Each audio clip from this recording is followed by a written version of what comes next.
Breaking news చూస్తున్నాం. Railway Koduru Janasena MLA ప్రభుత్వ whip అరవ శ్రీధర్ వివాదంలో బాధితురాలు మరో సంచలన వీడియోతో ముందుకొచ్చారు. తనపై వస్తున్న ఆరోపణలకు క్లారిటీ ఇచ్చారు. ఈ కేసుకు రాజకీయ పార్టీలతో ఎలాంటి సంబంధము లేదని ఆమె తేల్చి చెప్పారు. తనను వైసీపీ వాళ్ళు ప్రలోభ పెట్టారన్న ప్రచారాన్ని పూర్తిగా ఖండించారు. తనని ఏ పార్టీ కూడా ప్రలోభ పెట్టలేదని బాధితురాలు స్పష్టం చేశారు. అరవ శ్రీధర్ రాజకీయ ప్రస్థానం గురించి కూడా ఆమె వివరించారు.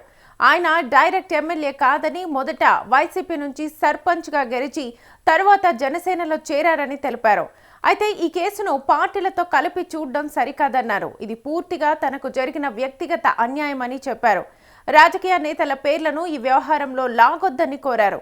మీడియా ముందు వచ్చినప్పటి నుంచి తనను ఇబ్బంది పెడుతున్నారని, తనను ప్రశ్నిస్తున్నట్టే ఎమ్మెల్యేను కూడా ప్రశ్నించాలని ఆమె డిమాండ్ చేశారు. అలాగే 25 కోట్లు అడిగినట్లుగా వస్తున్న వాయిస్ తనది కాదని స్పష్టం చేస్తూ నిజానిజాలు త్వరలోనే బయటకు వస్తాయని ధీమా వ్యక్తం చేశారు. మీరందరూ అంటున్నారు వైసీపీ వాళ్ళు ఏదో ప్రలోభ పెట్టి నన్ను ఇలా పంపించి హనీ స్కామ్లు ఇవన్నీ అంటున్నారు. కానీ నన్ను ఎవ్వరూ ఎటువంటి ప్రొవోక్ చేసి పంపించలేదు. ఇది నిజంగా నాకు జరిగిన అన్యాయమే. నన్ను వైసీపీ అనే ముందు శ్రీధర్ గారు డైరెక్ట్ ఎమ్మెల్యే కాదు, అతను ముఖవారిపల్లి సర్పంచ్ వైసీపీ పార్టీ నుంచి 3 years సర్పంచ్గా చేసి రిజైన్ చేసి ఇప్పటికీ అతనే సర్పంచ్, ఉప సర్పంచ్ గారి చేతిలో ఉంది. ఇతను సర్పంచ్ వైసీపీ పార్టీ నుంచి. సో చెప్పాలనుకుంటే నేను కూడా అతనేదో వైసీపీ నుంచి జనసేనకు వచ్చాడు ఇలాంటివి కూడా నేను చెప్పచ్చు. కానీ ఇక్కడ జరిగిన అన్యాయం ఒక అబ్బాయికి అమ్మాయికి మధ్య జరిగింది. పార్టీలకి సంబంధం లేదు. ఇప్పుడు ఒక అతను ఐటీ ఎంప్లాయ్ అయితే ఐటీ ఎంప్లాయ్ అని పిలుస్తాం. అతను ఆక్యుపేషన్ అది జనసేన పార్టీ నుంచి రిప్రజెంట్ చేసింది, అది అతని అఫిడవిట్లోనే ఉంది. అందుకనేసి మేము జనసేన పార్టీ అని పలకాల్సి వచ్చింది తప్ప, if he's an IT employee, if he's some worker or something, మేము అదే పెట్టి పిలుస్తాం. ఇప్పుడు వీణా అంటే రైల్వే కోడూరులో పనిచేసే అమ్మాయి గ్రామ పంచాయతీ ఆఫీస్లో. నేను కూడా పంచాయతీ ఆఫీస్ తరపు నుంచే కదా, మా మినిస్టర్ కూడా పవన్ కళ్యాణ్ గారే కదా. సో నన్ను ఏ పార్టీ ప్రలోభ పెట్టి ఈ పని చెయ్యి అనేసి పంపించలేదు.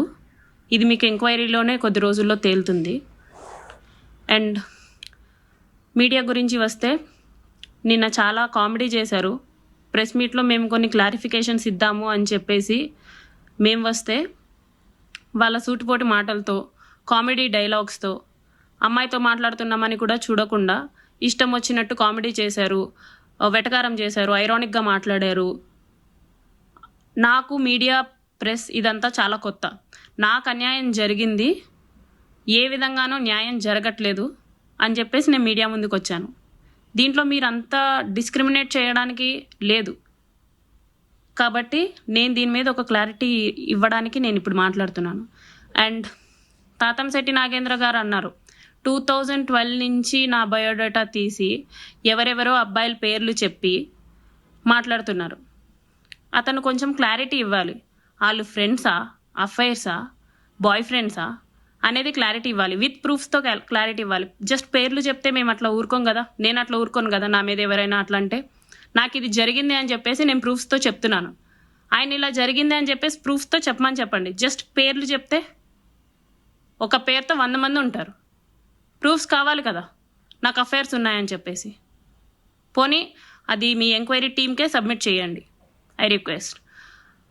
ఇంకొకటి 25 కోట్లు అడిగాను అనేసి అంటున్నారు. అసలు ఆ వాయిస్ నాది కాదు. నేను అందుకే స్టన్ అయ్యాను. మీరేదో 29 సెకండ్స్ ఉంది ఆ వీడియో. 29 సెకండ్స్ వీడియోని నాకు చూపించి ఇది మీ వాయిస్ అంటే నేను ఒప్పుకోను. నా వాయిస్ కానిది నేను ఒప్పుకోను.